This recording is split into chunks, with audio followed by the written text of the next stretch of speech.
Recent voice நேயர்களுக்கு அன்பான வணக்கங்கள். தமிழ் சினிமாவை பொறுத்த வரைக்கும் பல நடிகர்களுடைய படங்கள் ஒரே நாள் மோதி இருக்கு. அதில் பல நடிகர்கள் வெற்றியும் பெற்றிருக்காங்க, பல நடிகர்கள் தோல்வியும் பெற்றிருக்காங்க. அந்த வகையில் பார்க்கும்போது நம்ம உலகநாயகன் கமலஹாசன் அவர்களும் அஜித்குமார் அவர்களது படங்களும் எத்தனை முறை தமிழ் சினிமா வரலாற்றில் நேரடியாக மோதி இருக்கிறது, அதில் யார் அதிக முறை வெற்றி பெற்றிருக்காங்க அப்படின்றத இந்த வீடியோவில் நம்ம பார்க்க போகிறோம். அஜித்குமார் அவர்களும் கமலஹாசன் அவர்களும் தமிழ் சினிமா உலகத்தில் தவிர்க்க முடியாத நடிகர்கள். ஏனென்றால் இருவருமே நடிப்பு திறமையை மையப்படுத்தி மட்டுமே இன்று முன்னணி நட்சத்திரங்களாக வலம் வந்து கொண்டிருக்கின்றனர். அந்த வகையில் பார்க்கும்போது அஜித்குமார் அவர்களது படங்களும் கமலஹாசன் அவர்களது படங்களும் எத்தனை முறை நேரடியாக மோதி இருக்கிறது என்பதை இந்த வீடியோவில் நம்ம பார்க்க போகிறோம். நம்ம இந்த வீடியோவை பார்ப்பதற்கு முன்னாடி நம்ம சேனலை இதுவரை சப்ஸ்கிரைப் பண்ணாத நபர்கள் சப்ஸ்கிரைப் பண்ணிடுங்க. முதலாக 1994ஆம் ஆண்டு கமலஹாசனின் வித்தியாசமான நடிப்பில் வெளிவந்த திரைப்படம் தான் மகாநதி. இந்த திரைப்படம் பொங்கலை முன்னிட்டு வெளியாகியது.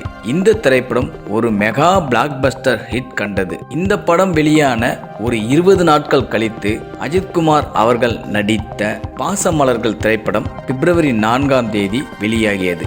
ஆனால் இந்த திரைப்படம் எதிர்பார்த்த அளவுக்கு பெரிய வெற்றியை தேடித்தரவில்லை. இந்த மோதலில் கமலஹாசன் அவரது படமான மகாநதி படமே வெற்றி பெற்றுள்ளது. அடுத்ததாக அதே ஆண்டு தீபாவளியை முன்னிட்டு மிகவும் எதிர்பார்க்கப்பட்ட திரைப்படம் நம்மவர். இந்த திரைப்படமும் அதே தினத்தில் அஜித்குமார் அவர்கள் முதலாக AR ரஹ்மான் இசையமைப்பில் அஜித்குமார் நடித்து வெளியாகிய திரைப்படம் பவித்ரா. இந்த 2 திரைப்படங்களுமே 1994ஆம் ஆண்டு தீபாவளியை முன்னிட்டு வெளியாகியது. நம்மவர் திரைப்படத்திற்கு மிகப்பெரிய அளவில் எதிர்பார்ப்பு இருந்தாலும் ஆனால் படம் படுதோல்வியை சந்தித்தது. ஆனால் அதே தினத்தில் வெளியான பவித்ரா திரைப்படம் முதலுக்கு மோசமில்லை என்ற நிலைமை மட்டுமே தவிர படம் பெரிய வெற்றி என்று சொல்லவே முடியாது. ஆக மொத்தத்தில் இந்த போட்டியில் நம்மவர் திரைப்படத்தை விட பவித்ரா திரைப்படம் பட்ஜெட் வைஸ் ஓரளவுக்கு பரவாயில்லை என்றுதான் சொல்ல வேண்டுமே தவிர வெற்றி படம் என்று கருத முடியாது. ஆக மொத்தத்தில் இந்த போட்டியில் கமல் படத்தை விட அஜித் படத்தின்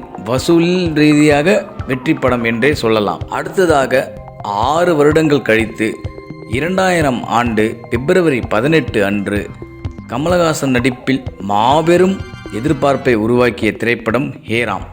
இந்த திரைப்படம் முதல் வாரம் பெரிய அளவில் வசூல்கள் இருந்தாலும் அடுத்தடுத்த வாரங்களில் வசூல் சுமாராகவே இருந்து இது ஒரு தோல்வி திரைப்படமாகவே அமைந்தது. அதே வருடம் ஹேராம் ரிலீஸ் ஆன மறுநாளே அஜித்குமார் அவர்கள் நடித்த முகவரி திரைப்படம் வெளியாகியது. இந்த திரைப்படம் பட்ஜெட் வைஸாகவும் விமர்சன ரீதியாகவும் ஒரு ஹிட் திரைப்படமாக அமைந்தது. இந்த போட்டியில் கமலஹாசனை விட அஜித்குமார் படம் வெற்றியை பறித்தது. இந்த போட்டியில் அஜித்குமார் அவர்களின் கையே ஓங்கி இருந்தது. அதற்கு அடுத்தது 2 வருடங்கள் கழித்து கமலஹாசன் அவர்கள் நடிப்பில் இயக்குனர் மௌலி அவர்கள் இயக்கத்தில் உருவான பம்மல் கே சம்பந்தம் திரைப்படமும் சிங்கம்புலி இயக்கத்தில் அஜித்குமார் அவர்கள் நடித்த ரெட் திரைப்படமும் 2002ஆம் ஆண்டு பொங்கலை முன்னிட்டு வெளியாகியது. இதில் பம்மல் கே சம்பந்தம் பெரிய அளவில் வெற்றியை பறித்தது. அதே தினத்தில் வெளியான அஜித்குமார் நடித்த ரெட் திரைப்படம் பெரிய அளவில் ஓப்பனிங் இருந்தாலும் நாட்கள் செல்ல செல்ல சுமாரான வசூலை மட்டுமே பெற்றது.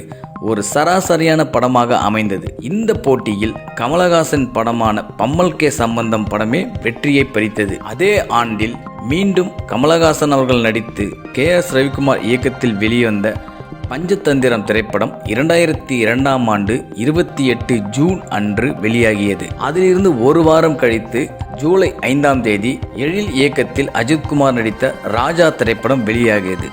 இந்த போட்டியில் கமலஹாசன் நடித்த பஞ்சதந்திரம் திரைப்படம் வெற்றியை பறித்தது. அடுத்த வாரம் வெளியான அஜித்குமார் நடித்த ராஜா திரைப்படம் எதிர்பார்த்த அளவில் வெற்றியை பறிக்கவில்லை.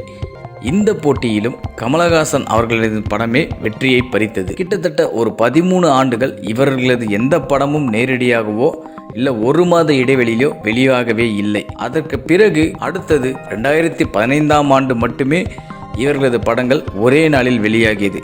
அதில் ராஜேஷ் செல்வா இயக்கத்தில் உருவான தூங்காவனம் திரைப்படமும் சிறுத்தை சிவா இயக்கத்தில் உருவான வேதாளம் திரைப்படமும் 2015ஆம் ஆண்டு தீபாவளியை முன்னிட்டு வெளியாகியது. இதில் தூங்காவனம் திரைப்படம் பெரிய அளவில் வரவேற்பு இல்லாமல் போனது. அதே தினத்தில் வெளியான வேதாளம் திரைப்படம் ஒரு மாபெரும் வசூல் ரீதியாகவும் விமர்சன ரீதியாகவும் வெற்றியை பறித்தது. இந்த போட்டியில் அஜித்குமாரின் வேதாளம் திரைப்படம் வெற்றியை பறித்தது. ஆக மொத்தத்தில் உலகநாயகன் கமலஹாசன் அவர்களது படமும் அஜித்குமார் அவர்களது படமும் மொத்தம் இதுவரை 6 முறை நேரடியாக தமிழ் சினிமா உலகில் வெளியாகியுள்ளது. இதில் எந்தெந்த நடிகர் வெற்றியை பறித்தார், எந்தெந்த நடிகர் இந்த போட்டியில் தோல்வியை சந்தித்தார் என்பதை இந்த வீடியோவில் நம்ம பார்த்தோம். இதில் உங்களுக்கு ஏதேனும் கருத்து வேறுபாடுகளோ அல்லது ஏதாவது ஒரு படங்களின் வரிசையை நாம் தவறவிட்டிருந்தாலோ நீங்கள் தாராளமாக கமெண்ட் பாக்ஸில் கமெண்ட் செய்யுங்க. மேலும் ஒரு சூப்பரான வீடியோவில் உங்களை மீண்டும் சந்திக்கிறோம். நன்றி, வணக்கம். இது போல பல வீடியோக்களை கண்டு மகிழ எங்களது ரீசன்ட் வாய்ஸ் சேனலை மறக்காம சப்ஸ்கிரைப் பண்ணுங்க.